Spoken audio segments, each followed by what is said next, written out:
आंखें तरस गईं दर्शन को कब तू झलक दिखाएगा। अवधपुरी में आने वाले संभल में कब आएगा। जिन लोगों ने कल की धाम पे पाबंदी लगाई, मैं उनका भी शुक्रिया अदा करता हूं। उन्होंने गुनाह किया, लेकिन उस गुनाह के लिए उन्हें मैं क्षमा करता हूं, क्योंकि अगर वो गुनाह ना करते, अगर वो पाबंदी ना लगाते, तो श्री कल की धाम की आधारशिला रखने आज देश के प्रधानमंत्री मोदी ना आते।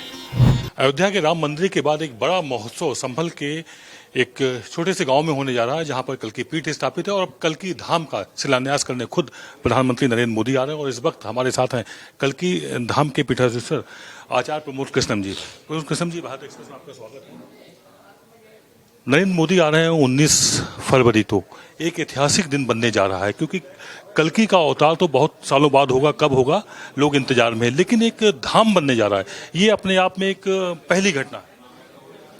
देखिए, दुनिया के सारे धाम जब बने, जब भगवान आया, श्री कल की धाम की स्थापना हो रही है, भगवान जहां आएगा और आने से पहले, ये अपने आप में एक विलक्षण बात है। ये भगवान की कृपा से ही संभव था, और इससे और हमारे सौभाग्य का विषय है, और भी ज्यादा सौभाग्य का विषय है कि भगवान के होने वाले अवतार का धाम, उसका शिलान्यास करने भारत के प्रधानमंत्री स्वयं आ रहे हैं। हम भारत के प्रधानमंत्री के आभारी हैं, और मैं नहीं, इस देश के करोड़ों वो सनातन के प्रेमी जो भगवान के कल की अवतार की प्रतीक्षा कर रहे हैं। मेरा तो गीत है, आंखें तरस गईं दर्शन को कब तू झलक दिखाएगा। आंखें तरस गईं दर्शन को कब तू झलक दिखाएगा। अवधपुरी में आने वाले संभल में कब आएगा। आपको बता दें, आचार्य जी बहुत अच्छे कवि हैं और बहुत अच्छी कविता पाठ करते हैं, और अक्सर मुशायरों और कवि सम्मेलन में जाते रहते हैं। 2016 के आसपास मुझे याद आ रहा है कि इसका शिलान्यास कार्यक्रम होने वाला था। तब क्या वजह थी, क्यों टल गया था, और अब हो रहा है, तो अब आपका क्या कहना है? अच्छे वक्त में बुरी यादों को भूल जाना चाहिए, बुरी बातों को भूल जाना चाहिए। वो एक दौर था, ये भी एक दौर है। वो बात कुछ और थी, ये बात कुछ और है। आप कहीं ना कहीं एक टीस थी कि उन लोगों ने उस समय नहीं होने दिया, तो अब उनके लिए आपके मन में क्या भाव?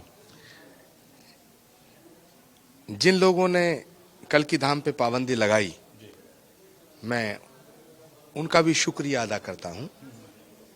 उन्होंने गुनाह किया, लेकिन उस गुनाह के लिए उन्हें मैं क्षमा करता हूं, क्योंकि अगर वो गुनाह ना करते, अगर वो पाबंदी ना लगाते, तो श्री कल की धाम की आधारशिला रखने आज देश के प्रधानमंत्री मोदी ना आते।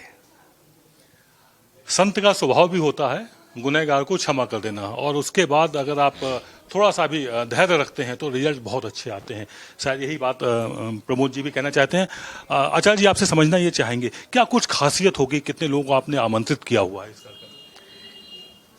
पूरे देश के कोने कोने से लगभग 10,000 से अधिक संतों के आने की सहमति मिली है। उत्सव का माहौल है, संत प्रतीक्षा कर रहे हैं कि भगवान जहां आएगा, उस धरती पे धाम बन रहा है, उस धरती पे बन रहे धाम का शिलान्यास हो रहा है, और वो शिलान्यास भारत के यशस्वी प्रधानमंत्री नरेंद्र मोदी जी के करकमलों से हो रहा है।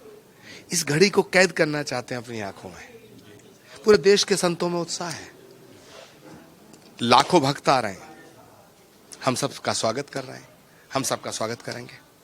लगभग कितने संत आएंगे? और जब इस तरह से किसी धाम की स्थापना की जाती, तो जैसे अयोध्या में हुआ, तमाम जगह से जल मंगाया गया, नदियों का, मिट्टी मंगाई गई, उसमें क्या कुछ उसी तरह का यहाँ पर भी? प्रमुख संतों से विचार विमर्श के बाद में तमाम 12 ज्योतिर्लिंगों की पवित्र मिट्टी मंगाई जा रही है, प्रमुख नदियों का जल मंगाया जा रहा है, सप्तपुरियों की मिट्टी मंगाई जा रही है, और वो सब गर्भगृह में भगवान के श्री कल की धाम का जब शिलान्यास होगा, उसमें रखवाई जाएगी। यानी कल की धाम सबका है, सब कल की धाम के। यहाँ पर एक चीज, चूंकि अभी 22 जनवरी बीती है और 19 फरवरी, लगभग एक महीने से भी कम वक्त में ये दूसरा मौका होगा जब प्रधानमंत्री यहाँ आएंगे। ये किस तरह का रिश्ता है अयोध्या और कल की? जय श्री राम, जय श्री कल की धाम, कुछ इस तरह के स्लोगन सुनने को मिल रहे हैं। 22 जनवरी 2024, 22 जनवरी 2024 को अयोध्या में भगवान श्री राम की जन्मभूमि के मंदिर की प्राण प्रतिष्ठा एक नया इतिहास लिखा गया और 19 फरवरी 2024 को श्री कल्की धाम का शिलान्यास भविष्य का निर्माण करेगा। राम के युग की बात करें, बीच में कृष्ण का युग गया और अब ये कलयुग है, तो ये युगों का मिलान सा हो रहा है और उसमें कुछ लोग एक सेतु से बन रहे हैं। खासतौर से यदि हम बात करें तो मोदी की, हम बात कर रहे हैं वही फिर एक बार अयोध्या और काल गणना के दृष्टिकोण से इस सृष्टि को 4 युगों में विभाजित किया गया है, सतयुग, त्रेता, द्वापर, कलयुग। तो सतयुग से कलयुग की यात्रा, और सौभाग्य का विषय है कि भगवान राम के सारे काज मोदी जी के हाथों से हुए और कितने बड़े संयोग की बात है कि जो भविष्य के होने वाले अवतार हैं भगवान श्री कल्की नारायण, जगत पिता जगदीश्वर, परम पिता परमेश्वर, साक्षात श्री राम ही कृष्ण बन के आए, कृष्ण ही कल्की बन के आएंगे। तो अतिश दोनों के सेतु का काम नरेंद्र मोदी जी कर रहे हैं। तो पूरे कालचक्र का जो ये कालचक्र की जो गति है, इसके बीच में नरेंद्र मोदी खड़े हैं। और सनातन के दृष्टिकोण से देखें, आध्यात्मिक दृष्टिकोण से देखें, धार्मिक दृष्टिकोण से देखें और भारत की संस्कृति और सभ्यता के दृष्टिकोण से देखें तो ये अद्भुत अद्वितीय काम है कि जहां भगवान आया उसके काज भी मोदी जी ने किए और जहां भगवान आएगा उसके काज भी उनके कम रोजारा हो रहे हैं। आचार्य जी, मैं एक चीज देखा था अभी थोड़ी देर पहले कल की पीठ में यहीं पर कुछ मुस्लिम बढ़िया, मतलब बाकायदा वो बकरा दाढ़ी रखे हुए, मूछें कम और दाढ़ी लंबी। तो मैंने उनसे पूछा कि क्या पैसे लेके आप ये सजावट कर रहे? बोले नहीं, मैं कल की पीठ की सेवा बहुत वर्षों से कर रहा हूं और ये संख्या 1-2 नहीं है, कई दर्जन है। ये क्या जादू है, इसको हम समझना चाहते हैं। भगवान के भक्तों को हिंदू और मुसलमान में विभाजित मत करो, भगवान सबका है, सब भगवान के हैं। कल्की धाम राष्ट्रीय एकता का प्रतीक है।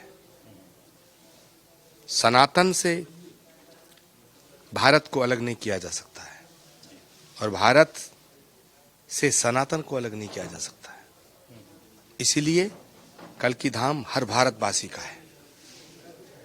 इधर बहुत अच्छा माहौल है, आप भी बहुत भावुक नजर आ रहे हैं मुझे पूरी तरह से। लेकिन हम एक सवाल करना चाहेंगे।